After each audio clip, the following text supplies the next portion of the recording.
क्या हाल है साथियों। मैं विकास तोमर आपके अपने trustworthy channel collective study for success पे आप लोग का बहुत बहुत स्वागत करता हूं। आज हम लोग देखेंगे 17 दिसंबर करंट अफेयर हिंदी इंग्लिश दोनों ही भाषाओं में। और जो हमारा टेलीग्राम का चैनल है जिसको आपको ज़रूर ज्वाइन करना है वो डिस्क्रिप्शन बॉक्स में मैंने दे दिया है। और फिर भी कोई डाउट रहता है, कोई क्वेरी है, तो आप जो है व्हाट्सएप कर सकते हैं 9650347772 पे 7272 पर। ठीक। जो आज के हमारे टॉपिक्स प्रीलिम्स और मेंस के लिए इंपॉर्टेंट हो सकते हैं, यूपीएससी, यूपीपीएससी, बीपीएससी और अदर स्टेट पीसी एग्जामिनेशन के लिए, वो हैं ये वाले। और इसमें मैं कई सारे आप लोग को टास्क देता हूँ, होमवर्क देता हूँ। साथ ही साथ टेलीग्राम चैनल आप लोग ज्वाइन करेंगे तो वहाँ पे आपको डेली का जो है टारगेट्स भी मिलेंगे, जिसको आप लोग कंप्लीट करिए और कोई भी डाउट होता है तो आप वहाँ पे पूछ सकते हैं। ठीक। तो देखिए, पहला टॉपिक है हमारा छठी अनुसूची यानी सिक्स शेड्यूल शेड्यूल हो गया। लीना नायर, ये इनसे संबंधित क्या न्यूज़ आई है देखेंगे। Green hydrogen micro grid project. ठीक, भारत जो है दुनिया में हाइड्रोजन पावर बनना चाहता है, ठीक, क्लीन एनर्जी के क्षेत्र में। तो उसके लिए शुरुआत यहाँ पे हो चुकी है। विहंगम, ठीक है, तो ये किससे संबंधित है, क्या चीज़ है देखेंगे। श्री रमना काली मंदिर, इंपॉर्टेंट है काफ़ी। और इंसेंटिव स्कीम अभी चलाई गई है, रुपए डेबिट कार्ड और जो है low value Bhim UPI transaction, 2,000 रुपये तक के ट्रांजैक्शन भीम यूपीआई के थ्रू हो, इसके लिए इंसेंटिव यानी प्रोत्साहन योजना चालू करी गई है। ठीक। एक ट्रीटी हुई है आपराधिक मामलों में पारस्परिक कानून सहायता पर, ठीक, यानी कि म्यूचुअल लीगल असिस्टेंस पे, किसके बीच में, इंडिया और पोलैंड के बीच में। ठीक। प्रधानमंत्री कृषि सिंचाई योजना क्या अभी न्यूज़ में है, और इसकी पूरी बेसिक जानकारी, ठीक है, पूरी बेसिक जानकारी, कौन कौन से कंपोनेंट है, कौन कौन मिनिस्ट्री इन्वॉल्व है, सारी चीज़ें इसमें मैं समझाऊंगा आप लोगों को। यूनेस्को की अमूर्त विरासत सूची यानी कि इंटेंजिबल हेरिटेज लिस्ट बहुत इंपॉर्टेंट है। ठीक। आर्ट एंड कल्चर के जो आते हैं ना क्वेश्चंस, वो इन्हीं सब के, जो यूनेस्को के द्वारा या फिर इंडिया की तरफ से कुछ हेरिटेज लिस्ट में आ रहे हैं, वो यहीं से क्वेश्चन आते हैं। ठीक है ना। तो बिल्कुल आप लोग को ये पता होना चाहिए कि डिमांड क्या है एग्जाम की, तो उस हिसाब से आप लोगों को पढ़ना चाहिए। You cannot become a Google, ठीक है ना। You don't have to read everything, you have to know what is the demand of the examination and then आपको जो है तैयारी करनी चाहिए। ठीक। भारत में सेमीकंडक्टर और डिस्प्ले मैन्युफैक्चरिंग इकोसिस्टम के विकास के लिए कार्यक्रम चलाया जा रहा है। सेमीकंडक्टर क्या होता है, सारी चीज़ें इसके बारे में बताऊंगा, और क्या इस समय किल्लत बहुत हो गई है आपकी कोविड की वजह से, तो इसमें भारत जो है बढ़ना चाहता है काफ़ी इस जो अपॉर्चुनिटी। देखिए, जैसे कि कहा जाता है कि every adversity has an opportunity, तो ये कोविड एक तरीके की अपॉर्चुनिटी है इंडिया के लिए, कि वो जो है इन क्षेत्रों में जो भी, जहाँ पे भी सप्लाई पूरी नहीं हो पा रही जैसे सेमीकंडक्टर की, तो उसकी वो सप्लाई वैसे कुछ प्रोग्राम लाए, और फिर हमारी डिपेंडेंस जो है इंपोर्ट पे ख़त्म भी हो जाए और हम एक्सपोर्ट करके पैसे भी कमाएं, जो कि हमारे जो है लोगों के लिए, इंडियंस के लिए सामाजिक आर्थिक विकास में मदद कर सके। ठीक। तो चलिए फिर स्टार्ट कर लेते हैं। अपना पहला टॉपिक जो है आज हम लोगों का जनरल स्टडीज पेपर 2 से पॉलिटी एंड गवर्नेंस से, छठी अनुसूची। अभी लद्दाख के जो एमपी हैं, ठीक, जामयांग शेरिंग नमंग्याल, ठीक, तो इन्होंने डिमांड किया है कि लद्दाख को छठी अनुसूची में ऐड कर लेना चाहिए। ठीक। छठी अनुसूची में अभी कौन कौन से हैं, आसाम, मेघालय, त्रिपुरा और मिजोरम, ये चार जो है आपके छठी अनुसूची में अभी इस समय है, उनके बारे में जानकारी दूंगा। अच्छा, जो एमपी साहब हैं जामयांग, उन्होंने ये कहा कि छठी अनुसूची में अगर हम इंक्लूडेड हो जाएंगे कॉन्स्टिट्यूशन, इंडियन कॉन्स्टिट्यूशन के, तो ये हमारी ज़मीन, हमारी रोजगार और हमारी कल्चरल आइडेंटिटी जो है, सांस्कृतिक पहचान की रक्षा कर सकेगा। अच्छा जी, तो भाई पहले समझ लेते हैं कि छठी अनुसूची कैसे, आप क्या, कहाँ पे इसका मेंशन है। देखिए, आर्टिकल 244 जो है 244, इसमें ये बताया गया है कि ऑटोनोमस एडमिनिस्ट्रेटिव डिवीजन्स बनाए जाएंगे। ठीक। ठीक, आपका सिक्स शेड्यूल तो आता है इसी आर्टिकल के अंतर्गत, और उस सिक्स शेड्यूल के अंतर्गत क्या होता है कि बनाए जाएंगे स्वायत्त प्रशासनिक प्रभाग। अब इस जो स्वायत्त एडमिनिस्ट्रेटिव डिवीजन्स हैं, ऑटोनोमस डिस्ट्रिक्ट काउंसिल बनाता है ये, जिसके पास अपने लॉ बनाने के, अपने न्यायिक यानी कि आपका जो है जुडिशियल और एडमिनिस्ट्रेटिव ऑटोनॉमी होती है विद इन अ स्टेट। ठीक है ना। तो ये काफ़ी एक तरीके से स्वायत्तता देता है कि आप जो है कानून कोई बनाना हो, विधायी, न्यायिक या फिर प्रशासनिक, उसमें डिसीजन ले सकते हैं। जो आपकी ऑटोनोमस डिस्ट्रिक्ट काउंसिल होती है, इसमें 30 मेंबर होते हैं। अभी क्या अपवाद है वो भी बताऊंगा। और 30 मेंबर का टर्म जो होता है वो होता है 5 साल का। और इनके पास कौन कौन से अधिकार हैं, ये बहुत ज़्यादा इंपॉर्टेंट हो सकता है कि आपसे यही पूछ ले, बताइए एडीसी के पास में कौन सा अधिकार नहीं है। तो आपको या तो पता होना चाहिए कौन सा अधिकार है, तो आप जो है निकाल लोगे आंसर। तो लॉ बना सकता है, रूल्स बना सकता है, रेगुलेशन बना सकता है, किन किन क्षेत्रों में जमीन से संबंधित, वन फॉरेस्ट से संबंधित, पानी, कृषि, विलेज काउंसिल, स्वास्थ्य, सैनिटेशन, विलेज और टाउन लेवल पॉलिसिंग, ठीक, नीति बनाना, इनहेरिटेंस, ठीक है, marriage, divorce, social customs and mining, ठीक, कोई खनिज का जो है आप वो कर रहे हो, माइनिंग कर रहे हो, वो भी डिसीजन आपका एडीसी के थ्रू ही आता है। ठीक, विरासत भी है इसमें, तो ध्यान रखना, जो जमीन वमीन का होता है ना विरासत की, कौन होगा आगे जाके, तो ये चीज़ें भी इसमें इन्वॉल्व हैं। अच्छा, 30 तो नॉर्मली है, ये रूल है, लेकिन एक अपवाद भी है, एक्सेप्शन भी है। बोडोलैंड टेरिटोरियल काउंसिल जो कि आसाम में है, वहाँ पे 40 से ज़्यादा मेंबर हैं, उनके पास लॉज बनाने के लिए 39 इश्यूज हैं। ठीक, तो काफ़ी ज़्यादा यहाँ पे इसको स्वायत्तता दी गई है। छठे शेड्यूल में आसाम, मेघालय, त्रिपुरा, मिजोरम और हैं इसमें। और कौन कौन से, देखिए इन जगहों पे कौन कौन से हैं वो मैंने यहाँ पे वैल्यूडेशन किया है। मेघालय में आपका गारो, खांसी, जैंतिया, मेघालय ऐसे है, और गारो, खांसी, जैंतिया, ये 3 जो है हिल्स भी हैं, और ये हिल वहाँ पे रहने वाली ट्राइबल्स के नाम पर रखा गया है। तो ये ट्राइबल कम्युनिटीज़ भी है, गारो, खांसी, जैंतिया, ये इसी तरीके से वेस्ट टू ईस्ट जाती हैं। ठीक, इसके बाद आपका मिजोरम में चकमा और लाई, चकमा, लाई, मारा, ठीक, ऐसे करके आप याद कर सकते हो, सीएलएम या फिर एमएलसी कुछ भी करके। चकमा, लाई, मारा जो है ऑटोनोमस डिस्ट्रिक्ट काउंसिल मिजोरम में है। ठीक, एमएलसी जो है आपका मिजोरम में है, त्रिपुरा में त्रिपुरा ही हो गया। आसाम में दीमा, कार्बी आंग्लाओ, दीमा हसाओ, कार्बी आंग्लों और बोडोलैंड टेरिटोरियल काउंसिल है, जहां पर 40 से ज़्यादा मेंबर्स होते हैं। ठीक, तो ये वो एरियाज हो गए जो 6 शेड्यूल के अंतर्गत जो एरियाज हैं, उसमें भी ऑटोनोमस डिस्ट्रिक्ट काउंसिल कहाँ कहाँ पर हैं उसके बारे में मैंने आपको बिल्कुल जो है फैक्ट्स भी यहाँ पे सारे बता दिए। ठीक, और अच्छा, लद्दाख क्यों चाहता है आपका 6 शेड्यूल के अंतर्गत, तो देखो यहाँ पर 2 हिल काउंसिल्स हैं, ले और कारगिल, लेकिन ये दोनों ही आपके जो है 6 शेड्यूल के अंतर्गत आते नहीं है। अगर 6 शेड्यूल के अंतर्गत आ जाएंगे तो इनकी जो है कुछ पावर बढ़ जाएगी। ठीक है ना। अभी क्या पावर्स है इनके पास कि खाली भाई थोड़ा बहुत लोकल टैक्सेस ये जमा कर पाते हैं अपने लिए, राजस्व, जैसे कि पार्किंग फीस करना और जो है पार्किंग फीस को कलेक्ट करना। ठीक, और allotment and use of land कर पाते हैं जो कि सेंटर की है। तो अब जब ये ऑटोनोमस डिस्ट्रिक्ट काउंसिल आ जाएगी छठे शेड्यूल के अंतर्गत, तो इनकी अपनी काफ़ी सारी लॉ बनाने की, जुडिशरी वाली और जो है प्रशासनिक पावर्स बढ़ जाएंगी। ठीक, तो देखिए पहला टास्क आज आप लोग का है वो ये है कि होमवर्क आपको करना है, शेड्यूल 6 के बारे में पढ़ना है। लक्ष्मीकांत से आप लोग पढ़ सकते हैं। ठीक, अगला जो हमारा टॉपिक है और व्यूमन से संबंधित काफ़ी ज़्यादा इंपॉर्टेंट टॉपिक है, एक मैंने कोट भी यहाँ पे बनाया है। ये जो कोट्स है, मेरा नाम बिना लिखे हुए आप लोग जो है मेंस में भी लिख सकते हैं। ठीक, मैं आपको तरीका बता रहा हूँ, आप इस तरीके से खुद से ही बना सकते हैं अपनी क्रिएटिविटी, इनोवेशन दिखाते हुए। और एस्से में लिखिए, जनरल स्टडीज़ पेपर में लिखिए, आपको मार्क्स मिलेंगे।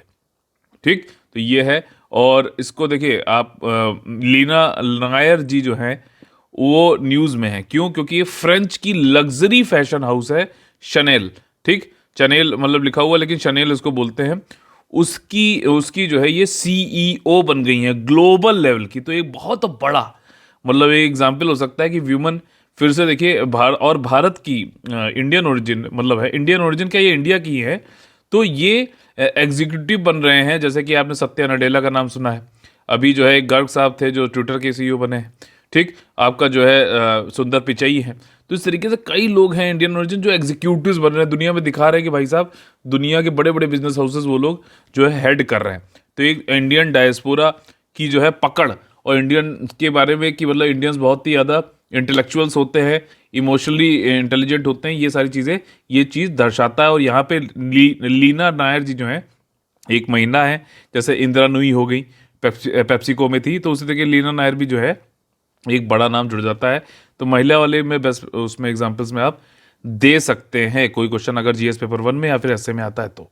ठीक, बाकी इससे ज़्यादा कुछ नहीं है। बिगेस्ट कंपनीज की काफ़ी ज़्यादा बनती रही। इससे पहले ये जो है आपका यूनिलीवर, जो है उसमें आपकी चीफ ह्यूमन रिसोर्स ऑफिसर बनी थी, एचआर की, और ये पहली महिला थी, पहली एशियन थी, और यंगेस्ट एवर जो है चीफ आपका ह्यूमन रिसोर्स ऑफिसर बनी थी यूनिलीवर में आपका 2016 में। ठीक, तो ये सारी चीज़ें इनसे रिलेटेड है। और मैंने एक कोट जो बनाया वो ये है कि माँ से महिला और माँ से मिसाल, तो ये मिसाल कायम करी है महिला ने, तो ये आप लिख सकते हैं। ये मेरा अपना है, कहीं पे भी नहीं मिलेगा, मैंने खुद ही बनाया है। ठीक है, अगला जो हमारा टॉपिक है इन्वायरमेंट से संबंधित है जीएस पेपर 3 के अंतर्गत। देखिए, एनटीपीसी मैंने आप लोग को पहले पढ़ाया भी था, नेशनल जो आपका थर्मल पावर जो कॉरपोरेशन है, ये मतलब ग्रीन एनर्जी में भी जाना चाहता है। अभी तो ये कोयले से कुछ ज़्यादातर जो है एनर्जी बनाता है, पावर बनाता है, लेकिन ये green power, renewable energy, Akshay ऊर्जा में भी जाना चाहता है फील्ड में। तो उसी पहल में, और आपको ये भी पता है कि इंडिया हाइड्रोजन मिशन पे काम कर रहा है, और जिसके अंतर्गत दुनिया में क्लीन एनर्जी के क्षेत्र में हाइड्रोजन के जरिए दुनिया का लीडर बनना चाहता है। ठीक, जैसे बाकी ऊर्जा के लिए जैसे आपका सऊदी अरब और ये सब लोग जो है क्रूड ऑयल की एक ऊर्जा के लिए जो है बनती है, जिससे उसके लिए लीडर है, तो इंडिया जो है रिन्यूएबल क्षेत्र में जो है सब लीडर बनना चाहता है हाइड्रोजन के जरिए। तो अब यहाँ पे शुरुआत हो गई है। एनटीपीसी ने अभी इंडिया का पहला, ठीक इसलिए इंपॉर्टेंट है, एनटीपीसी ने इंडिया का पहला green hydrogen micro grid project Simhadri, जो कि विशाखापट्टनम के पास में आंध्र प्रदेश में, वहां पे सेटअप किया है। याद रखिएगा, Simhadri, Visakhapatnam, Andhra Pradesh. First green hydrogen micro grid किसने? एनटीपीसी ने। और जो large scale hydrogen energy storage project बनाए जाने हैं, उसका मतलब उसके शुरुआत यहाँ से हो रही है। और इसी तरीके कई सारे माइक्रो ग्रिड बनाए जाएंगे अलग अलग जगहों पर इंडिया में, जहाँ पे ऊर्जा नहीं पहुँच पाती है, जैसे लद्दाख वद्दाख की जगहों पर, और जो भी सामरिक महत्व वाली जगह है, ठीक, तो वहाँ पर जो है आपके ऐसे माइक्रोग्रिड्स हाइड्रोजन एनर्जी वाले बनाए जाएंगे। हाइड्रोजन जो प्रोड्यूस होगी सनशाइन आवर से, मतलब जब तक सूरज की रोशनी होती है, तो उसको स्टोर किया जाएगा हाई प्रेशर और इलेक्ट्रीफाइड, और उसको इलेक्ट्रीफाइड किया जाएगा using 50 kilowatt solid oxide fuel cell. Solid oxide fuel cell, बस ये याद रखना, ठीक। और जब ये मतलब आपकी लाइट सनशाइन चली जाएगी, तो 5 और सुबह के 7 बजे के बीच में स्टैंड लोन रहेगा, मतलब खाली रहेगा, ठीक, आइडल रहेगा। और यूनिक प्रोजेक्ट है इंडिया में, और ये डोर ओपन करेगा कि लद्दाख और जम्मू कश्मीर जैसे रीजन्स में डीकार्बोनाइज किया जाए, यानी कि कार्बन का उत्सर्जन किए बगैर वहाँ के जलवायु को जो है सुरक्षित रखते हुए और आपका कंजर्वेशन करते हुए जो है वहाँ पे ऊर्जा दी जा सके। अब यहाँ पे देखिए, ये पीडीएफ में जो करेक्शन होता है मैं आप लोगों को बताता हूँ, वीडियो में मैं करा देता हूँ। यहाँ पे खोल नहीं देगा, बल्कि कार्बन उत्सर्जन के दरवाजे बंद कर देगा, ठीक। तो ये जरूर आप लोग वीडियो जरूर देखा करिए, ठीक। अगला जो हमारा टॉपिक है general studies paper 3 science and technology संबंधित, बिल्कुल सिंपल सा। इस टॉपिक को लेने का कारण ये है महानदी रिवर का मैं आपको देखिए यहाँ पे मैप के जरिए जो है समझाऊंगा, ठीक। तो देखिए, विहंगम जो है ये इंटरनेट बेस्ड प्लेटफॉर्म है। सिंपल सी बात समझिएगा। अभी महानदी कोल फील्ड लिमिटेड जो है, देखिए महानदी कोल फील्ड लिमिटेड, ये ओपन कास्ट इसको मेथड कहते हैं, मतलब कि ओपनली फील्ड में ये कोयला पड़ा हुआ है और यहाँ से जो है और ये धीरे धीरे एक्सट्रैक्ट कर रहे हैं, ठीक। तो महानदी कोल फील्ड जो है उसने क्या किया है कि विहंगम नाम का इंटरनेट वाली एक जो है चीज़ बनाई है, जिसको जो है वो जोड़ देगा एरियल व्हीकल से, ठीक है ना। और एरियल वीडियो बनाता रहेगा, और वीडियो जो है इंटरनेट के जरिए आपका ग्राउंड पे एक स्टेशन जो है वो वहाँ पे भेजता रहेगा, और ये मॉनिटरिंग कर पाएंगे। सिंपल सही है। तो विहंगम एक इंटरनेट बेस्ड जो है प्लेटफॉर्म है, जिसको कि इंटीग्रेट कर दिया गया है महानदी कोलफील्ड लिमिटेड के द्वारा आपका रिमोटली पायलटेड एयरक्राफ्ट सिस्टम पे। ये क्या करेगा भाई साहब, ग्राउंड कंट्रोल सिस्टम से अपना जो भी एरियल व्हीकल जो उड़ेगा, ड्रोन वोन टाइप का, वो वीडियो भेजता रहेगा, इंटरनेट के जरिए उनको मिलता रहेगा, और वो जो है बेहतर मॉनिटरिंग कर पाएंगे, ठीक। और जो भी इस विहंगम पोर्टल को चलाएगा उसके लिए एक यूनिक आईडी और पासवर्ड रहेगा, ठीक। एरियल वीडियो मिलता रहेगा। अब ये 2 ओपन कास्ट माइंस पे इन्होंने लगाया है आपका महानदी कोल लिमिटेड ने, भुवनेश्वरी और लिंगराज में, ठीक। मेन चीज़ वहाँ पे, ये तो खैर विहंगम हो गया आपका टॉपिक कि ये है क्या। दूसरी चीज ये है कि महानदी रिवर बेसिन, देखिए रिवर बेसिन से लगातार क्वेश्चंस आ रहे हैं, मैपिंग जरूर करिए, नहीं है कर रहे हैं तो फिर आखिरी में आपको जो है ये वाले क्वेश्चन छोड़ने पड़ जाएंगे। और छोड़ना हमें कुछ है नहीं, हमें जैक ऑफ ऑल ट्रेड बनना है, हमें मास्टर ऑफ नन है। हमें ये नहीं है कि हम खाली पॉलिटी पढ़ के चले जाएं और वहां पे जाके जो है हम मतलब पॉलिटी 2-3 सब्जेक्ट पढ़ लिए 8 में से, 8 या 9 में से, और उसमें से आपको लगा कि वहीं से आ जाएगा। वहीं कई बार ऐसा भी होता है, यूपीएससी में भी देखा गया है कि पॉलिटिक्स मान लीजिए उसने जो है 100 में से 2-3 ही क्वेश्चन पूछे, तो क्या कर लोगे। तो ये चीज़ है, सारी चीज़ें करना है हमें, कोई कुछ भी नहीं छोड़ना है, चाहे जैसा पेपर आ जाए कट ऑफ क्लियर करनी ही करनी है, ये कोशिश करनी है हमें, बिल्कुल संपूर्ण तैयारी करनी है। तो महानदी रिवर बेसिन में देखिए जहाँ जहाँ मैंने ये रेड लगाया है वो सब है इसकी सहायक नदियाँ। तो महानदी ये रिवर है, ठीक, इस पे हीराकुड डैम भी है, ठीक है। और ये जो ग्रीन ग्रीन दिख रहे हैं ये सब जो है आपके गॉज स्टेशन हैं, इस पे इतना ध्यान मत दीजिए। जो रेड वाले हैं वो रिवर्स हैं, वो इसकी सहायक नदियां हैं महानदी रिवर की। अच्छा, महानदी रिवर कहाँ पर स्थित है, किस किस स्टेट से होके गुजरती, ये कमेंट करके आपको बताना है, ठीक। हालांकि यहाँ पे मैं आपको बताया तो देखिए महानदी ऐसे जा रही है, ये करते हुए ऐसे, तो जो भी ये डायरेक्शन इसका ये है, तो आपका जो भी इसके ये इधर आएंगी वो लेफ्ट जो है ट्रिब्यूटरीज हो जाएंगी, सहायक नदियां हो जाएंगी, जैसे कि शिवनाथ, हसदेव, मांड, इब, ठीक है। और इधर है आपकी राइट हैंड में आपका जोंक, ओंग, तेल, ठीक। तो ये सारे जो है सहायक नदियां, फिर से एक बार आपको रिवीजन करा दे रहा हूँ।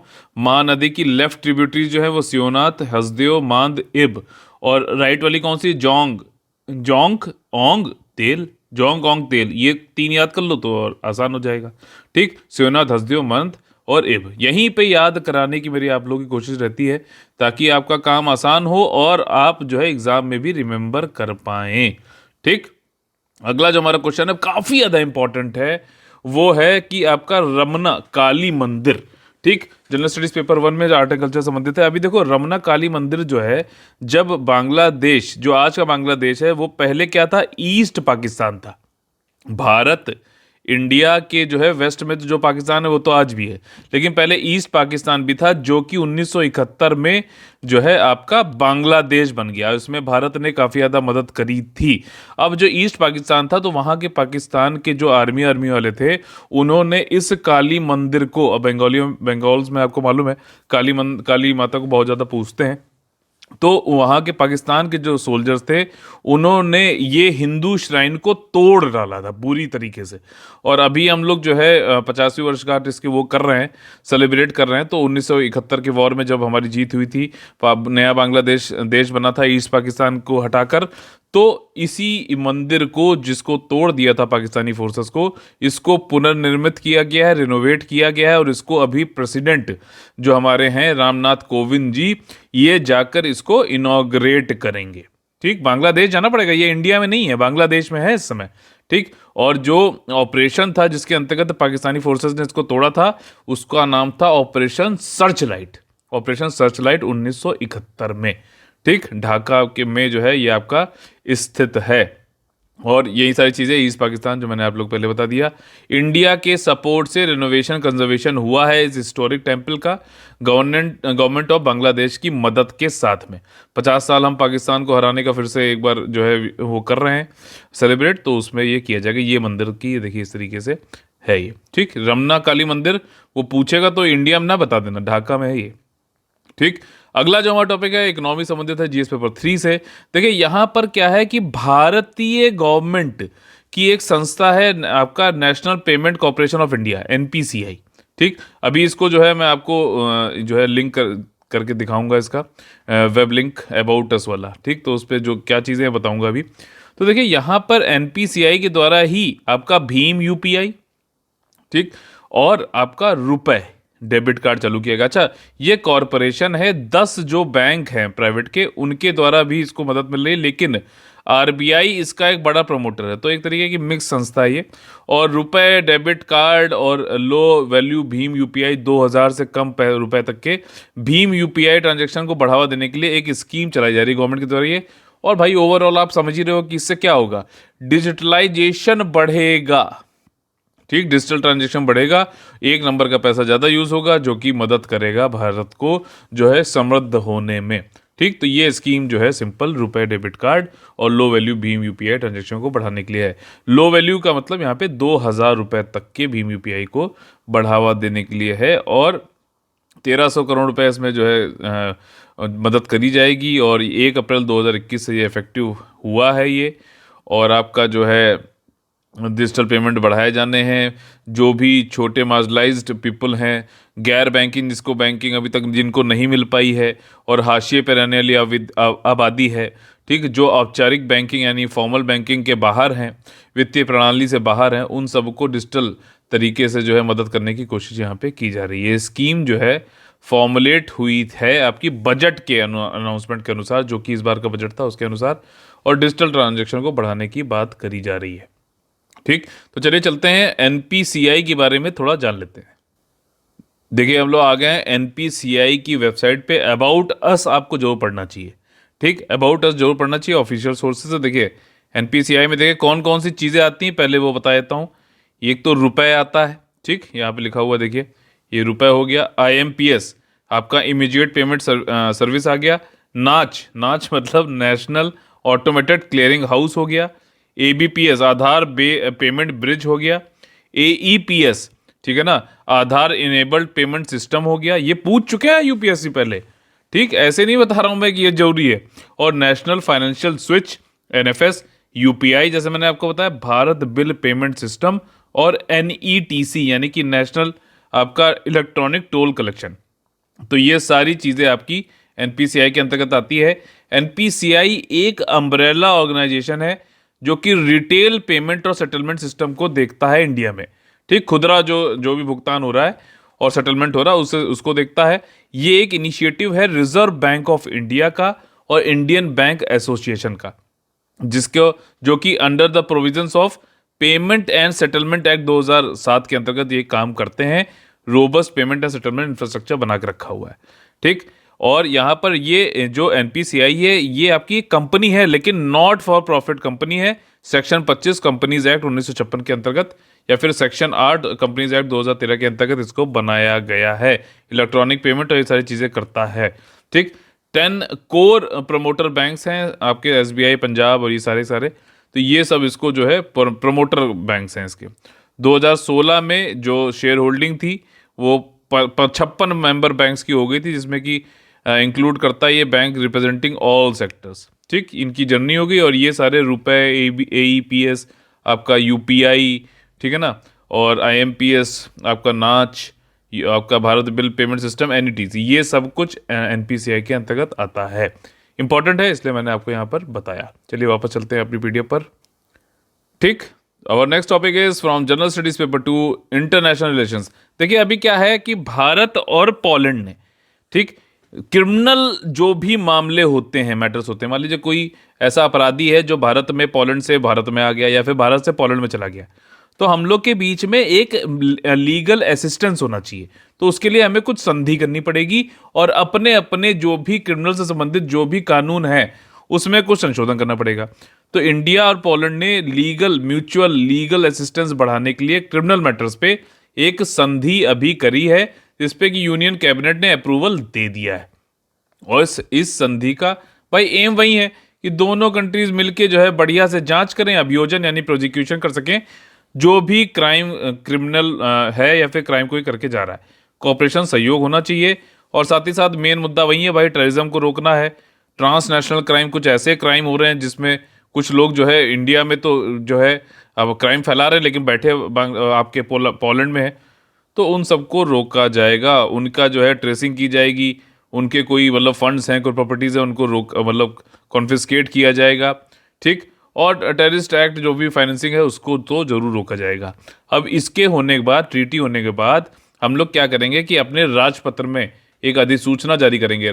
ठीक, गजट में नोटिफिकेशन निकालेंगे और सीआरपीसी जो क्रिमिनल प्रोसीजर कोड है 1973, उसमें कुछ ना कुछ इसमें हम रेलिवेंट प्रोविजंस डालेंगे जो कि इंडिया के ट्रीटी साइन करने के बाद पोलैंड के साथ में करना हमें जरूरी है। ठीक, तो ट्रीटी कर ली तो उसके बाद हमें अपने यहाँ जो नेशनल के कानून है, ठीक, राष्ट्रीय लेवल पे, उनमें भी कुछ ना कुछ जो है संशोधन करना पड़ता है ताकि हम उसको इम्प्लीमेंट कर सकें। क्योंकि होगा भारत में कुछ भी तो वो होगा लॉ के अनुसार ही। ठीक, कानून का शासन है, इसको कहते हैं रूल ऑफ लॉ। अब ये तो हुई बात अपनी इकोनॉमी, ये आपका जो है जनरल स्टडीज पेपर 2 का इंटरनेशनल रिलेशन का। लेकिन हम करते हैं इंटरलिंकिंग। इंटरलिंकिंग में क्या है, देखिए अभी मैंने आप लोगों को डेनमार्क से संबंधित बताया था, तो वहाँ पे जो है आपका नॉर्थ सी, बाल्टिक सी बताया था, ठीक है। लेकिन यहाँ पे बात हो रही है पोलैंड की, तो इसके आसपास की भी हम करेंगे ज्योग्राफी और मैपिंग की प्रैक्टिस। जो आपका पोलैंड से जो है से टच करता है जर्मनी, चेक, आपका स्लोवाकिया, यूक्रेन, बेलारूस, रशिया भी है छोटा सा यहाँ पर एक उसका एरिया, और लिथुआनिया, ठीक। और ये आपका वार्सा इसकी कैपिटल हो गई। कैटोवाइस एक जगह है, बहुत इंपॉर्टेंट है।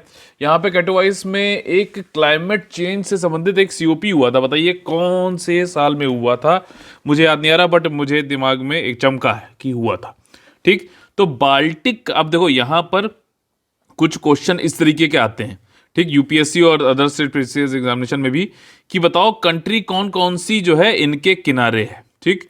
जैसे कि ब्लैक सी के बताइए इर्द गिर्द कौन कौन सी कंट्रीज हैं, कैस्पियन सी के इर्द गिर्द कौन कौन सी कंट्रीज हैं, बाल्टिक सी के इर्द गिर्द बताइए कौन कौन सी कंट्रीज है। बाल्टिक कंट्रीज किसे बोला जाता है, आपका लिथुआनिया, एस्टोनिया और लाटविया, ठीक। सी ऑफ एजोव बहुत ज़्यादा इंपॉर्टेंट है, यूक्रेन और रशिया के बीच में जो है काफ़ी वो चल रही है। यहाँ पे क्रीमिया नाम का एक जगह थी, आइलैंड था, जिसको कि आपका रशिया ने जो है ज़बरदस्ती हथिया लिया था 2014 में। तो सी ऑफ अजोव में फिर से अभी जो है काफ़ी वहाँ पे गहमा गर्मी चल रही है, तो ये इंपॉर्टेंट हो जाता है। ब्लैक सी से जो है जुड़ा हुआ है सी ऑफ अजोव। अरल सी के आसपास कौन सी कंट्रीज हैं, डेड सी के आसपास कौन सी कंट्रीज हैं, जैसे कि इजराइल, जॉर्डन, ठीक। टेरेनियन ये थोड़ा सा बड़ा हो जाएगा, लेकिन आप जरूर देखिए, आपको काफ़ी चीज़ें जैसे एडियाटिक सी हो गई, ये सारी चीज़ें देखने को मिलेगी। तो ये आप लोग को एक्सरसाइज करनी है। Black Sea, Caspian Sea, Baltic Sea, Mediterranean Sea, Dead Sea, Aral Sea, Sea of Azov, Baltic countries, ठीक। ये लिस्ट मतलब कंप्लीट नहीं है, इसके आप बाहर भी हो सकते हैं, लेकिन ये वाले तो जरूर से जरूर करिए क्योंकि ये न्यूज़ में रहते हैं। अगला हमारा टॉपिक वेलफेयर गवर्नमेंट स्कीम और इकोनॉमी की स्कीम बहुत ज़्यादा इंपॉर्टेंट है। एक एक चीज़ इससे संबंधित मैं आपको समझाऊंगा। देखिए, प्रधानमंत्री कृषि सिंचाई योजना किससे संबंधित है, इरिगेशन से, कृषि से संबंधित है प्रधानमंत्री कृषि सिंचाई योजना। अभी क्या हुआ है, cabinet committee on economic affairs, जिसको कि हेड करते हैं प्राइम मिनिस्टर महोदया, तो उन्होंने कहा है कि इस वाली स्कीम को हम अप्रूव करते हैं अगले 5 सालों के लिए, 2021 से 26 के लिए, और 93,000 करोड़ रुपया हम इसमें लगाएंगे। अब इसमें एक चीज़ समझ लेना, गवर्नमेंट ने जो cabinet committee on economic affairs, अच्छा कैबिनेट कमेटी कई सारी हैं, ठीक है, आपकी लक्ष्मीकांत में दे भी रखा है, इसके बारे में जरूर पढ़ लीजिएगा, और ध्यान से वाली कैबिनेट कमेटी जरूर पढ़ लीजिएगा जिसके कि प्राइम मिनिस्टर हेड नहीं होते हैं, क्योंकि ज़्यादातर ये क्वेश्चन बनता है। अच्छा, जो cabinet committee on economic affair है, जब इसने ये पैसा आवंटन किया है यहाँ पर इसके लिए, कृषि सिंचाई योजना के लिए, तो उन्होंने कहा कि भैया 37,000 कुछ करोड़ रुपया तो हम स्टेट्स को देंगे, और 20,000 कुछ करोड़ रुपया जो है हम वो लोन के लिए देंगे जो गवर्नमेंट ऑफ इंडिया ने लिया था इरिगेशन के लिए संबंधित इस योजना के अंतर्गत, ठीक। अब देखो इसके कंपोनेंट के बारे में समझ लेते हैं। प्रधानमंत्री कृषि सिंचाई योजना के जो है कंपोनेंट भी हैं, कौन कौन से, एक्सीलरेटेड इरिगेशन बेनिफिट प्रोग्राम, ये सब प्रोग्राम पहले अलग अलग थे, इसको जोड़ के बना दिया गया एक कृषि सिंचाई योजना, ताकि सिंक्रोनाइजेशन हो जाए काम का, ऐसा ना हो कि डुप्लीकेशन हो रहा है काम का, ठीक। आपका ये हो गया एक्सीलरेटेड AIBP। दूसरा है हर खेत को पानी, मतलब हर खेत तक पानी पहुंचाना है। और तीसरा है इसमें वाटर शेड डेवलपमेंट कंपोनेंट, इसको तो भाई साहब वर्ल्ड बैंक कर रही थी, ठीक, उसी का पैसा जो है यहाँ पे गवर्नमेंट ऑफ इंडिया ने कहा है कि हमने जो लोन लिया था उसको वापस करेंगे। तो वाटर शेड जो है डेवलपमेंट जो कंपोनेंट है, इन तीनों कंपोनेंट को मिला के प्रधानमंत्री कृषि सिंचाई योजना बना है, इसको अप्रूव कर दिया गया अगले 5 साल के लिए, 2026 के लिए। सेंट्रल फंडिंग जो है 90% की वाटर कंपोनेंट की, वो जो है फॉर 2 नेशनल प्रोजेक्ट्स, ठीक है। कौन कौन से, रेणुका डैम प्रोजेक्ट जो कि हिमाचल प्रदेश में है। एक काम करना, जो रामसार साइट्स है ना, उनको आप मैप पे भारत के अलग अलग स्टेट्स में कौन कौन सी रामसार साइट्स हैं, जो जो हो गई आपकी वेटलैंड और ये सारी चीज़ें, उनको जो करना, जैसे त्रिपुरा में रुद्र सागर लेक हो गई, ठीक, तो वो वाली जरूर आप मैप पे बनाकर लिखिए, क्योंकि वो बहुत इंपॉर्टेंट है, पूछता है, इस बार भी पूछा गया, UP PCS में भी पूछा गया, ठीक, UPSC तो पूछता ही पूछता है। तो रेणुका डैम प्रोजेक्ट और लखवार मल्टीपर्पज प्रोजेक्ट, ये अलग तरीके का प्रोजेक्ट होता है। मल्टीपर्पज का कई सारा काम होता है, बिजली बनाएंगे, ठीक, आपका सिंचाई भी करेंगे, आपका जो है कई सारी जो है फॉरेस्ट में पानी जाएगा, मतलब मल्टीपर्पज प्रोजेक्ट। तो जैसे कि दामोदर वैली भारत का सबसे पहला मल्टीपर्पज प्रोजेक्ट था। दामोदर रिवर कहाँ पर है बताइए? तो लखवार जो है ये उत्तराखंड में। तो इनके लिए 90% जो भी वाटर कंपोनेंट है इस स्कीम का, वो दो नेशनल प्रोजेक्ट जो है, रेणुका डैम जो कि हिमाचल प्रदेश और लखवार मल्टीपर्पज प्रोजेक्ट उत्तराखंड पे यहाँ पर डाला जाएगा। अब देख लेते हैं इसका और बैकग्राउंड। इस प्रधानमंत्री कृषि सिंचाई योजना को चालू किया गया था आपका 2015 में, और इसमें सेंट्रल ग्रांट आपकी दी गई, अनुदान दिए गए, ग्रांट है, लोन नहीं है, स्टेट गवर्नमेंट को, ठीक है ना, स्टेट गवर्नमेंट को वापस नहीं करना ये। और डिटेल देखो, ये ग्रांट वर्ड की जगह वहाँ पे लिख देगा लोन, और आप जो है हंसते खेलते मना जो है हाँ करके आओगे, और वहाँ पे समझ में आएगा कि नहीं यार ये तो हमने ध्यान ही नहीं दिया था। ये सब चीज़ें आप कब ध्यान दोगे? एक तो मेरा जब वीडियो देखते रहोगे तब आपको पता चलता रहेगा, दूसरा आप जब प्रीवियस से क्वेश्चन लगाओगे, एमसीक्यूज की प्रैक्टिस करोगे, तब प्रीवियस से क्वेश्चन में तब आपको समझ में आ जाएगा कि अच्छा यहाँ पे खेलता है ये। ठीक, इसके दो मेजर कंपोनेंट है। ठीक, अच्छा, अब जो कंपोनेंट हैं अलग अलग, जैसे एक्सीलरेटेड इरिगेशन बेनिफिट प्रोग्राम, इसको अलग अलग डिपार्टमेंट जो है वो आपके उस पर नज़र रखते हैं। जैसे कि AIBP पर जो है कौन देखता है? आपका department of water resources, river development and Ganga rejuvenation. तो ये किस मिनिस्ट्री के अंतर्गत आएगा? मिनिस्ट्री ऑफ जल शक्ति। ठीक, हर खेत को पानी, ठीक है, इसके जो कि आपका कंसिस्ट करता है 4 सब कंपोनेंट का, जैसे कि आपका कमांड एरिया हो गया, डेवलपमेंट, सरफेस माइनर इरिगेशन हो गया, रिपेयर, रिनोवेशन, रिस्टोरेशन हो गया, मरम्मत, नवीनीकरण, बहाली, ठीक, वाटर बॉडीज का, और आपका भूजल विकास। तो ये हर खेत का पानी इसको देखा जाता है। अच्छा, ये वाटर शेड डेवलपमेंट जो है, ये इसको कौन इंप्लीमेंट करता है? Department of land resources. बताइए किस मिनिस्ट्री के अंतर्गत आता है डिपार्टमेंट ऑफ लैंड रिसोर्सेज? और एक और कंपोनेंट है इसका, पर ड्रॉप मोर क्रॉप। ठीक, यानी कि एफिशिएंसी बढ़ाओ, ठीक, माइक्रो इरिगेशन, स्प्रिंकलर, इन सबका वो यूज करो। तो ये आता है आपका मिनिस्ट्री ऑफ एग्रीकल्चर के अंतर्गत, department of agriculture and farmer welfare. ठीक, याद रहेगा, एक एक चीज बिल्कुल क्रिस्टल क्लियर, ताकि एग्जाम में आपको कंफ्यूजन ना रहे, और कहाँ पे कौन सी चीज पे आपको ज्यादा ध्यान देना चाहिए वो मैं आपको नियमित रूप से बताता रहता हूँ समय समय पर। अगला जो क्वेश्चन है, अगला जो टॉपिक है जनरल स्टडीज पेपर 1 का आर्ट एंड कल्चर संबंधित, बहुत बहुत बहुत इंपॉर्टेंट है। ये है आपका यूनेस्को इंटेंजिबल हेरिटेज लिस्ट। और बिल्कुल घबराइएगा नहीं, अभी क्यों न्यूज़ में अभी बताऊंगा, और लिस्ट भी बताऊंगा कौन कौन से हैं, बस आपको जो है रिवाइज करना पड़ना है। यहाँ पर यूनेस्को जो है आपका कुछ अमूर्त विरासत की सूची बनाता है। ठीक, 16वीं जो है कमिटी यूनेस्को की जो है इंटेंजिबल कल्चरल हेरिटेज, इसने बोला कि भाई साहब भारत में कोलकाता में दुर्गा पूजा जो है हम इसको भी इंक्लूड कर रहे हैं। ये एक न्यू एंट्री आ चुकी है इंडिया की तरफ से intangible cultural heritage of humanity के अंतर्गत। बहुत बड़ी बात है। और देखिए इसीलिए ये Durga Puja art and culture में जो है क्वेश्चन आने के चांसेस बढ़ जाते हैं। और ये इंपॉर्टेंट और ज़्यादा इसलिए हो जाता है क्योंकि एशिया में पहला ऐसा फेस्टिवल है, त्यौहार है, जिसको कि यूनेस्को ने अपनी intangible cultural heritage of humanity में जोड़ा है, मान्यता दी है। ठीक, अमूर्त सांस्कृतिक विरासत की प्रतिनिधि सूची। समझ आ गया? यूनेस्को की जो अच्छा, इंटेंजिबल का मतलब समझ रहे हो, जिसको आप टच नहीं कर सकते। अब जो पूजा हो रही है तो वो सब गा रहे हैं, तो वो मतलब आप समझ सकते हो, फील कर सकते हो, तो इंटेंजिबल है। तो यूनेस्को की जो लिस्ट है इंटेंजिबल कल्चर की, ये एनुअल लिस्ट है, और ये फोकस करती है those form of performing art which are outstanding value, जिनकी आउटस्टैंडिंग वैल्यू होती है, लेकिन उनको जो है खतरा है कि उनको सपोर्ट ना मिला तो वो फिर खत्म हो जाएगी, तो हम उसकी जो है रिकॉग्निशन देके उसके लिए लोग को जो है जागरूक करते हैं और उसको जो है प्रोत्साहन कर देते हैं। ठीक, convention for safeguarding of the intangible cultural heritage, ये आपका अडॉप्ट किया गया था 2003 में। इंडिया ने कब जो है इसको रेटिफाई किया था? 2007 में। जो इंटेंजिबल कल्चरल हेरिटेज है ये 2003 में आया, इंडिया ने रेटिफाई किया, पुष्टि की 2007 में। ध्यान रखना, इंडिया में अब total 14 intangible cultural heritage element हो गए हैं, और जो कि आपके इंस्क्राइब्ड हो गए यूनेस्को की रिप्रेजेंटेटिव लिस्ट पर। प्रतिनिधि सूची में। ये 14 कौन कौन से हैं, चलिए चलते हैं ऑफिशियल वेबसाइट पे यूनेस्को की। ये देखिए, ये ऑफिशियल वेबसाइट है आपकी यूनेस्को की। UNESCO full form United Nation Educational Scientific and Cultural Organization, पूछ सकता है। तो इंटेंजिबल कल्चरल हेरिटेज है। इसमें इंडिया की तरफ से कौन कौन से हैं वो देखेंगे, ठीक है। और ये ऑफिशियल सोर्सेज आपको कहाँ से देखने चाहिए, मैं इसलिए आपको ये बताता चल रहा हूँ, ठीक। इंडिया में कौन कौन से हैं 14, देखिए कुटियट्टम संस्कृत थिएटर है, ठीक। आपका कुटियट्टम हो गया, संस्कृत थिएटर हो गया, ट्रेडिशन ऑफ वैदिक चांटिंग हो गया, Ramlila traditional performance of Ramayana, ठीक। आपका रम्मन, ये आपका फेस्टिवल है आपका पारसियों का। तो ritual theatre of Garhwal Himalaya, ये जो है आपका इसमें आता है, ठीक, इंटेंजिबल में।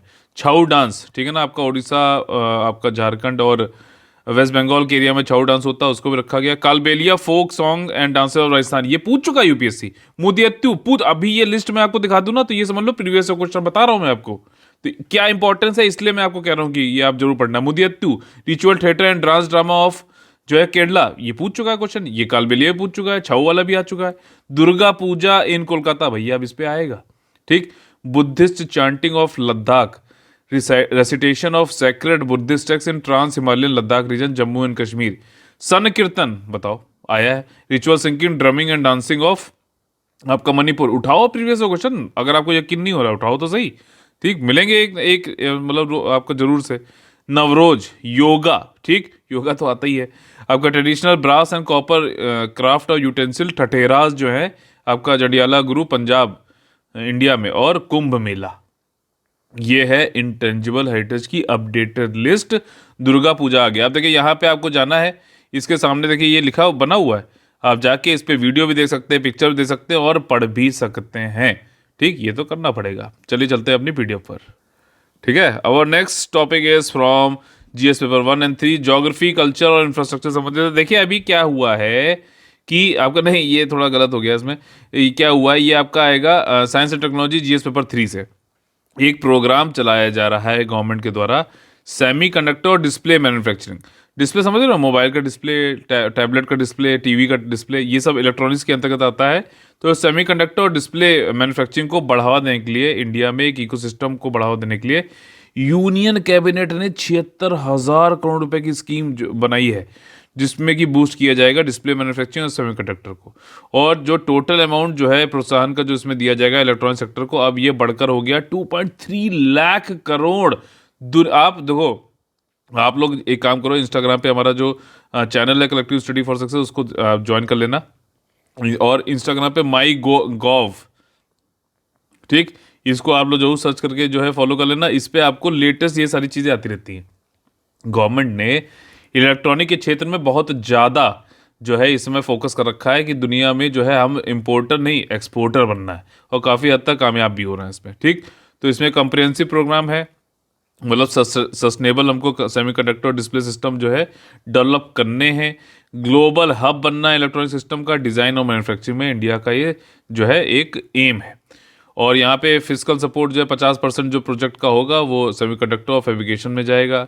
हाईटेक क्लस्टर स्टेट के साथ बात करी जाएगी और उनको कहा जाएगा भैया इंफ्रास्ट्रक्चर जो कुछ भी चाहिए बनाओ, लैंड चाहिए बनाओ, सेमीकंडक्टर चाहिए, ग्रेड पानी चाहिए, सब बनाओ और इसको जो है बढ़ावा दो। तो ये कोऑपरेटिव फेडरलिज्म की तरफ भी दिखाता है, ठीक है ना, सहयोग होना चाहिए संघवाद में, ठीक। स्टेट को कंसल्ट करके बात करनी चाहिए। लॉन्ग टर्म स्ट्रेटजी बनाई जाएंगी आपका सेमीकंडक्टर के लिए। इसके लिए एक मिशन भी चालू किया गया है, इंडिया सेमीकंडक्टर मिशन, ठीक। ये स्वतंत्र इंडिया सेमीकंडक्टर मिशन है जो कि नोडल एजेंसी होगा आपका एफिशिएंट स्मूथ इम्प्लीमेंटेशन जो भी स्कीम का हो रहा है सेमीकंडक्टर डिस्प्ले इकोसिस्टम से संबंधित, वो इंडिया सेमीकंडक्टर मिशन देखेगा। चिप्स टू स्टार्टअप, ठीक है ना, इसके अंतर्गत जो है इंजीनियर्स बनाए जाएंगे 85,000 चिप्स। ये चिप्स वो अंकल चिप्स नहीं है, ये चिप है आपका सेमीकंडक्टर चिप, जो आपने माइक्रो प्रोसेसर चिप्स होती हैं जिसपे जो है आपके मोबाइल और इन सब के अंदर लगे रहते हैं, वो वाला। तो यहाँ पे एम ये है कि हम अच्छे से अच्छे जो है प्रशिक्षित इंजीनियर को बनाएं, उनका विकास करें। साथ ही साथ जो भी डिज़ाइनर्स हैं सेमीकंडक्टर के, उनको हम अपॉर्चुनिटी देंगे कि वो स्टार्टअप भी खोलें अपना। 50% तक जो है गवर्नमेंट बिया करेगी। 35,000 तो प्रत्यक्ष रूप से जो है हाई क्वालिटी डायरेक्ट जॉब्स मिलेंगी और 1 लाख तक पर्सनस को जो है इनडायरेक्ट यानी कि अप्रत्यक्ष रूप से जो है जॉब्स मिलेगी। जो स्कीम है ये एक्सपेक्ट किया जा रहा है कि इसमें करीबन 1.67 करोड़ लाख करोड़ तक का जो है इसमें निवेश आएगा, जिसकी वजह से जो प्रोडक्शन है वो 9.5 लाख करोड़ हो जाएगा। तो निवेश 1.67 और करीबन 8-7 गुना जो है इससे प्रोडक्शन वर्थ करेंगे, तो काफ़ी अच्छा निवेश ये कहलाएगा। ठीक, चलिए स्टार्ट कर लेते हैं आप आज का अपना समरी क्विक रिवीजन 17 दिसंबर का। देखिए, पहला जो हमारा आज का टॉपिक था वो था 6 शेड्यूल, और इसमें लद्दाख ने ये कहा है कि हमको भी ऐड होना है 6 शेड्यूल में, जो कि आर्टिकल नंबर 244 के अंतर्गत होता है। और उसमें आपका ऑटोनोमस डिस्ट्रिक्ट काउंसिल बनती है, जिनके पास में लॉ बनाने की आपका जो है आपका जुडिशियल और कुछ प्रशासनिक जो है पावर्स होती हैं एक्स्ट्रा। तो एक तरीके से उनको स्वायत्तता दी जाती है। तो स्वायत्त डिस्ट्रिक्ट काउंसिल्स बनने के बाद होती है। इसमें एडीसी के अंतर्गत 30 मेंबर्स होते हैं और 5 साल का कार्यकाल होता है। एक अपवाद इसमें यह है कि आपका जो बोडोलैंड टेरिटोरियल काउंसिल है आसाम में, वहाँ पर जो एडीसी है उसमें 40 से ज़्यादा मेंबर्स हैं और कई सारे इश्यूज 39 के आसपास हैं जहाँ पर वो लॉ बना सकते हैं। ठीक, लीना नायर जो है एक महिला है, भारतीय महिला है, जिनको कि एक शनेल नाम का एक फ्रांस का फैशन मतलब प्रोडक्ट्स बनाता है, उसकी जो है ग्लोबल सीईओ बन गई है। ठीक, तो मैंने इसके लिए कोड भी दिया है, माँ से महिला माँ से मिसाल। तो मिसाल कायम करी है इन्होंने। Green hydrogen micro grid project जो है ये किसका है? एनटीपीसी का है। और ये जो है आपका विशाखापट्टनम के पास में आंध्र प्रदेश में पहला जो है भारत के लगाया जा रहा है ग्रीन हाइड्रोजन माइक्रोग्रिड प्रोजेक्ट। और इसका सामरिक महत्व भी है। लद्दाख और जम्मू कश्मीर या फिर रिमोट प्लेसेस या फिर रणनीतिक सामरिक जो जगहें हैं वहाँ पर ये माइक्रोग्रिड प्रोजेक्ट लगाया जाएगा। ऊर्जा दी जाएगी, क्लीन ऊर्जा दी जाएगी और कार्बन उत्सर्जन जो है वो कम किया जाएगा। विहंगम महानदी कोल फील्ड जो है, उन्होंने विहंगम नाम का एक इंटरनेट का जो है सिस्टम है, इसको जो है एरियल व्हीकल के साथ में इंटीग्रेट करके जोड़ते हुए वीडियो के थ्रू जो है मॉनिटरिंग करेंगे और पता उनको चलता रहेगा कि हाँ भैया कोल फील्ड पे काम हो रहा है, कहाँ पे माइनिंग होनी चाहिए नहीं होनी चाहिए, ये सारी चीज़ें। ठीक, इससे संबंधित हम लोगों ने मैपिंग करी है महानदी रिवर बेसिन का, जरूर जाके पूरा जरूर देखिएगा। ठीक है, अगला जो टॉपिक है वो है कि श्री आपका रमना काली मंदिर। ये मंदिर ढाका में है। पाकिस्तान के साथ में जब भारत का युद्ध चल रहा था, बांग्लादेश को आज़ाद किया था 1971 में, तब जो है पाकिस्तान की फोर्सेस ने ऑपरेशन सर्च लाइट के अंतर्गत ये काली मंदिर जो है उसको तोड़ दिया था। तो इसको जो है अभी हमारे जो प्रेसिडेंट हैं, राष्ट्रपति जी हैं कोविंद जी, वो इनॉग्रेट करेंगे। हम 50वीं वर्षगांठ मना रहे हैं जो है 1971 की जीत का। ठीक, अभी प्रमोट करने की बात करी गई है गवर्नमेंट के द्वारा, जो है कैबिनेट कमेटी जो है उसने अप्रूव कर दिया है इसके लिए। रुपए डेबिट कार्ड, ठीक, और लो वैल्यू भीम यूपीआई, ये गवर्नमेंट की है, एनपीसीआई के अंतर्गत होते हैं। इसके बारे में मैंने पूरा कंप्लीट आप लोग को बताया है डिटेल में, इसको देख लीजिएगा। जो लो वैल्यू मतलब 2000 रुपये तक के लिए इनको बढ़ावा करना है कि लोग जो है भीम यूपीआई का यूज़ करें, आपका रुपए डेबिट कार्ड का यूज़ करें। मेन चीज़ क्या हो रही है? डिजिटलाइजेशन हो रहा है ट्रांजेक्शन का, ताकि एक नंबर का पैसा यूज़ हो और ज़्यादा से ज़्यादा जो है राजस्व भारत देश के पास आए और सामाजिक आर्थिक जो है वेलफेयर स्कीम चलाई जा सके, देश की उन्नति हो। ठीक, अभी एक ट्रीटी संधि हुई है म्यूचुअल लीगल असिस्टेंस के लिए, ठीक है ना, आपराधिक मामलों में पारस्परिक कानून सहायता पर संधि हुई है किसके बीच में? इंडिया और पोलैंड के बीच में। ताकि मान लीजिए कुछ लोग ऐसे हैं जो इंडिया में बैठ के पोलैंड में जो है गतिविधियां कर रहे हैं क्रिमिनल वाली, या फिर पोलैंड बैठ के इंडिया में कर रहे हैं टेररिज्म फैलाने की कोशिश कर रहे हैं, ट्रांसनेशनल क्राइम कर रहे हैं, उनको रोका जा सके। जो भी असिस्टेंस हो सकता करे, और जो भी अपराधी हैं टेरर फाइनेंसिंग कर रहे हैं उसको जो है ख़त्म किया जा सके पहले ही। ठीक, और ज़्यादा से ज़्यादा जो है पीस फैलाया जा सके। तो ये इंडिया और पोलैंड के बीच में भी हुआ है। प्रधानमंत्री कृषि सिंचाई योजना को एक्सटेंड कर दिया है, कैबिनेट कमेटी ने अप्रूवल दे दी है 2026 तक। 2021 से 2026 तक जो है ये अब एक्सटेंड हो गई है। और इसके जो प्रधानमंत्री कृषि सिंचाई योजना है, इसके कई सारे कंपोनेंट है। AIBP है आपका, हर खेत को पानी है। ठीक, वाटरशेड डेवलपमेंट है, और साथ ही साथ जो है क्या कहते हैं, पर ड्रॉप मोर क्रॉप वाला जो है कंपोनेंट है। ठीक है, AIBP जो है आपका डिपार्टमेंट ऑफ वाटर रिसोर्सेज के अंतर्गत आता है। आपका जो वाटरशेड डेवलपमेंट वाला जो है वो आपका आता है डिपार्टमेंट ऑफ लैंड रिसोर्सेज के अंतर्गत। पर ड्रॉप मोर क्रॉप वाला जो कंपोनेंट है वो आता है डिपार्टमेंट ऑफ हेल्थ और फैमिली वेलफेयर के अंतर्गत। ठीक है, फार्मर वेलफेयर, सॉरी फैमिली तो वो हो जाएगा एग्रीकल्चर, मिनिस्ट्री ऑफ एग्रीकल्चर और फार्मर वेलफेयर के अंतर्गत आएगा। ये सारी चीज़ें इसके अंतर्गत अभी एक्सटेंड कर दिया गया 2026 तक, ये आपको जानना जरूरी है। ठीक, इरिगेशन संबंधित है। अभी दुर्गा पूजा जो है उसको यूनेस्को ने इंटेंजिबल हेरिटेज लिस्ट में रिप्रेजेंटेटिव ऑफ इंडिया की तरफ से इसको जोड़ दिया गया है। ये 14th हो गया है इंटेंजिबल हेरिटेज लिस्ट, जो भारत में टोटल अब कितनी होगी, 14th हो गई। 14th कौन सा है, दुर्गा पूजा। बहुत ज्यादा इंपॉर्टेंट ये लिस्ट है, मैंने आप लोग को जो है ऑफिशियल वेबसाइट खोल के भी दिखाया था। पूरी लिस्ट बहुत इंपॉर्टेंट है। अगर आप देखोगे तो आर्ट एंड कल्चर संबंधित जो यूपीएससी में प्रीवियस क्वेश्चन आए तो वो सारे वहीं से आए, ऐसा लगता है प्रीवियस क्वेश्चन देख रहे हैं। ठीक, मुदियत्तु हो गया, कलबेलिया हो गया, ये सब संकीर्तन पूछे गए हैं। तो ये अब दुर्गा पूजा आया तो हो सकता है पूछ ले भाई। ठीक, तो ये इंपॉर्टेंट वाली चीज़ें जो है आर्ट एंड कल्चर से आपको ये पता होना चाहिए कि भैया क्या चीज़ ज़्यादा रिलेवेंट है, वो चीज़ मैं आपको बता रहा हूँ, तो जरूर ध्यान रखिए। ठीक, सेमीकंडक्टर और डिस्प्ले मैन्युफैक्चरिंग को इकोसिस्टम को जो है भारत में बढ़ाने के लिए जो है वर्क किया जा रहा है। इसमें जो है काफ़ी पैसा आवंटित किया जाएगा। दुनिया में इलेक्ट्रॉनिक्स का ग्लोबल हब बनना चाहता है भारत, और उसके लिए ही एक और ये एक कदम बढ़ाया जा रहा है। सेमीकंडक्टर जो होते हैं एक तरीके से आप समझ लो कंडक्टर और इंसुलेटर, इन दोनों के बीच का है। ठीक है, तो ये नॉर्मली तो नहीं कंडक्ट करता है, लेकिन इसमें अगर आप कुछ इम्प्योरिटीज जोड़ दो, जैसे कि सिलिकॉन और जर्मेनियम से सेमीकंडक्टर बनता है, तो ये जो है कंडक्टर की तरह वर्क करने लगेगा। अदरवाइज ये इंसुलेटर की तरह मतलब कंडक्ट नहीं करता है। तो ये काफ़ी इंपॉर्टेंस रखता है इलेक्ट्रॉनिक्स में, जो है सामान जो बनते हैं उसमें सेमीकंडक्टर ज़्यादातर यूज होता है। दुनिया में सबसे ज़्यादा चिप जो ये बनती है माइक्रो प्रोसेसर चिप्स, ये कौन बनाता है, यूएसए बनाता है। उसके बाद जापान बनाता है, लेकिन अब ये पिछड़ गया, साउथ कोरिया उठ गया है। ठीक, फिर जापान अभी भी 10वें नंबर पे, यूरोपियन यूनियन पूरा एक जो है कंट्रियों का समूह है, वो भी 10% पे है, और चाइना आपका 5 पे है, ताइवान भी 7%। कोविड की वजह से क्या हुआ है कि सेमीकंडक्टर्स की जो सप्लाई थी वो काफ़ी इफेक्ट हुई है, और सेमीकंडक्टर ना आने की वजह से, और अब हर चीज़ तो इलेक्ट्रॉनिक हो रही है, तो हर चीज़ में सेमीकंडक्टर लगता है। तो क्या हो रहा है, आपने एक चीज़ सुनी होगी कि भैया जो गाड़ियाँ हैं उनमें वेटिंग बहुत ज़्यादा चल रही है। क्यों? क्योंकि सेमीकंडक्टर की किल्लत हो गई है। तो इसी के साथ में आज का हम लोग का सेशन खत्म होता है। अगर आप लोग को पसंद आए तो प्लीज लाइक बटन तोड़िए, ज्यादा से ज्यादा लोग को जोड़ो मेरे भैया, लाइक शेयर कमेंट करवा कर। ये आपका अपना चैनल है।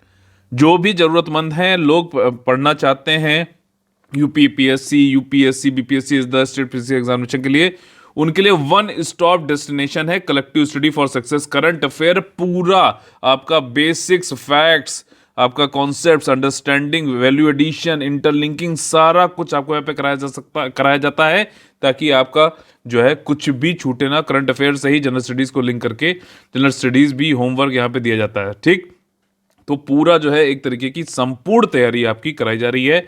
ये वाला चैनल जरूर ज्वाइन कर लीजिए, जो जिसका नाम है collective study for success. Telegram का चैनल है, कोई क्वेरी हो तो 9650347272 पे कॉल कर सकते हैं। तो चलिए, कल फिर से मुलाकात होगी आप लोग से सुबह 6 बजे। तब तक के लिए आप लोग से लेते हैं अलविदा। जय हिंद, जय Bharat, all the very best है। वंदे वंदे मातरम।